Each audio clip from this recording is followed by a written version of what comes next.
Hi ಎಲ್ರಿಗೂ ನಮಸ್ಕಾರ. Welcome to Meesho finds. ನಾನಿವತ್ತು ಮೀಶೋಯಿಂದ ಒಂದು ಸ್ಟ್ಯಾಂಡ್ನ ತರಿಸಿದ್ದೆ. ಮನೆಯಲ್ಲಿ ಓದೋ ಮಕ್ಕಳಿರ್ತಾರೆ ಅಂತಂದರೆ ತುಂಬ ಬುಕ್ಸ್ಗಳಂತೂ ಖಂಡಿತ ಇರುತ್ತೆ. ಆ ಬುಕ್ಸ್ಗಳನ್ನೆಲ್ಲ ಎಲ್ಲಪ್ಪ ಇಡೋದು ಅನ್ನೋದೊಂದು ಚಿಂತೆ. ಆ್ಯಂಡ್ ಇದ್ರ ಜೊತೆಗೆ ಮಕ್ಕಳು ಬಟ್ಟೆಗಳಂತೂ ತುಂಬ ಪುಟಾಣಿಯಾಗಿರುತ್ತೆ, ಎಲ್ಲಿಟ್ರೂ ಸಿಗೋದೇ ಇಲ್ಲ ಬೇಗ ಕೈಗೆ. ಅಂಥವ್ರಿಗೆಲ್ಲ ಈ ಸ್ಟ್ಯಾಂಡು ಸಖತ್ ಯೂಸ್ಫುಲ್ ಆಗುತ್ತೆ. ಈ ಸ್ಟ್ಯಾಂಡನ್ನ ನಿಮಗೆ ಹೇಗೆ ಬೇಕೋ ಹಾಗೂ ಕೂಡ ನೀವು ಯೂಸ್ ಮಾಡ್ಕೋಬೋದು. ಈ ಪಾರ್ಟ್ಸ್ಗಳನ್ನ ಅಟ್ಯಾಚ್ ಮಾಡೋದಂತೂ ಸಖತ್ ಈಸಿ ಆಗಿತ್ತು. 10 ಮಿನಿಟ್ಸ್ ಅಷ್ಟರಲ್ಲೆಲ್ಲ ಆಲ್ರೆಡಿ ಅಟ್ಯಾಚ್ ಮಾಡಿಬಿಟ್ಟಿದ್ವಿ. ಆ್ಯಂಡ್ ಇದರಲ್ಲಿ ಆ ಡೋರ್ ಕ್ಲೋಸ್ ಮಾಡೋದು ಓಪನ್ ಮಾಡೋದು ತುಂಬ ಯುನೀಕಾಗಿ ಚೆನ್ನಾಗಿದೆ ಅಂತ ಅನ್ನಿಸ್ತು ನನಗೆ. ನೀವು ಅದನ್ನು ವೀಡಿಯೋದಲ್ಲಿ ನೋಡ್ತಿರ್ಬೋದು ಹೇಗೆಲ್ಲ ಅಟ್ಯಾಚ್ ಮಾಡಿದ್ವಿ ಅಂತ. ಆ್ಯಂಡ್ ಫೈನಲ್ ಔಟ್ಪುಟ್ ಹೀಗೆ ಬಂದಿತ್ತು. ಪಾರ್ಟ್ಸ್ಗಳನ್ನ ಸಪ್ರೇಟಾಗಿ ಕೊಟ್ಟಿರೋದ್ರಿಂದ ಆರಾಮಾಗಿ ನಮಗೆ ಬೇಕು ಅಂದರೆ ರಿಮೂವ್ ಮಾಡ್ಕೋಬೋದು.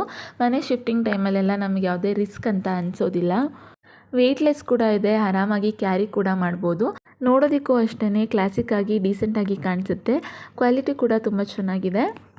ನಿಮಗೇನಾದರೂ ಈ ಪ್ರಾಡಕ್ಟ್ ಇಷ್ಟ ಆಯಿತು, ನಿಮಗೂ ಬೇಕು ಅಂತ ಅನಿಸಿದ್ರೆ ಕಮೆಂಟ್ ಸೆಕ್ಷನಲ್ಲಿ ಲಿಂಕ್ ಅಂತ ಕಮೆಂಟ್ ಮಾಡಿ, ನಾನು ನಿಮಗೆ ಡೈರೆಕ್ಟಾಗಿ DM ಮಾಡ್ತೀನಿ. ಇಲ್ಲ ಅಂತಂದರೆ ನನ್ನ ಸ್ಟೋರಿ ಹೈಲೈಟ್ಸಲ್ಲಿ ಹಾಕಿರ್ತೀನಿ, ನೀವು ಹೋಗಿ ಚೆಕ್ ಮಾಡ್ಬೋದು.